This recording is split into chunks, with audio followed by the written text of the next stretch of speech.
গত কয়েকদিন ধরে একটানা বৃষ্টি আর তার জেরে এবার মর্মান্তিক ঘটনা ঘটল দক্ষিণ চব্বিশ পরগনার মন্দির বাজারে, যেখানে মাটির দেওয়াল ধসে মৃত্যু হলো মা এবং দুই কিশোরী কন্যার।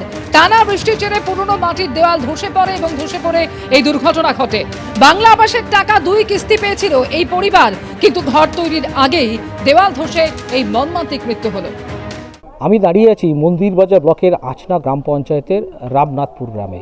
এই যে কর্মকার পাড়ায় মর্মান্তিক দুর্ঘটনা ঘটে গেছে গতকাল রাতে, এবং সেই দুর্ঘটনায় 3 জনের মৃত্যু হয়েছে 45 বছরের বৃহস্পতি কর্মকার এবং 15 বছর এবং 10 বছরে তার 2 কিশোরী কন্যা।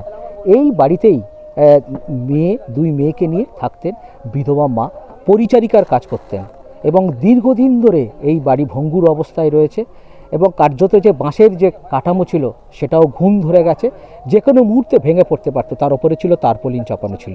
গতকাল রাত 9টা থেকে 9:30 প্রতিবেশীর বাড়িতে টিভি দেখেছেন, তারপর বাড়ি ফিরেছিলেন। তারপরে এটা গ্রামের একদম শেষ প্রান্ত হওয়ায় আর কিছুই বুঝতে পারেননি যে কখন এই দুর্ঘটনা ঘটেছে। আজকে সকালে যখন প্রতিবেশীরা দেখতে পান, দেখেন যে পুরো বাড়িটা এরকম ভাঙাচোরা অবস্থায় পড়ে রয়েছে। তারপরে কোনো রকমে শাবল সহ অন্যান্য জিনিস দিয়ে মাটি সরিয়ে 3টি দেহ উদ্ধার করা হয়।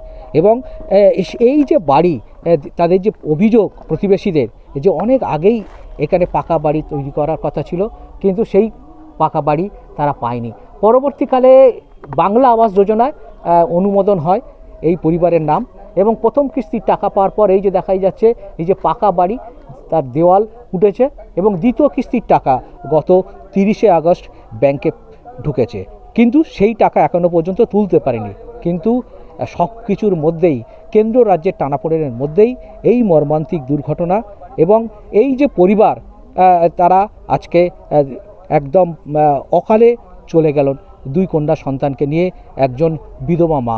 এখন প্রশ্ন উঠছে, এভাবে আর কত বৃহস্পতির মৃত্যু হবে কেন্দ্র রাজ্যের টানাপোড়েনে এক টুকরো মাথা গোজার ঠাঁইয়ের জন্য।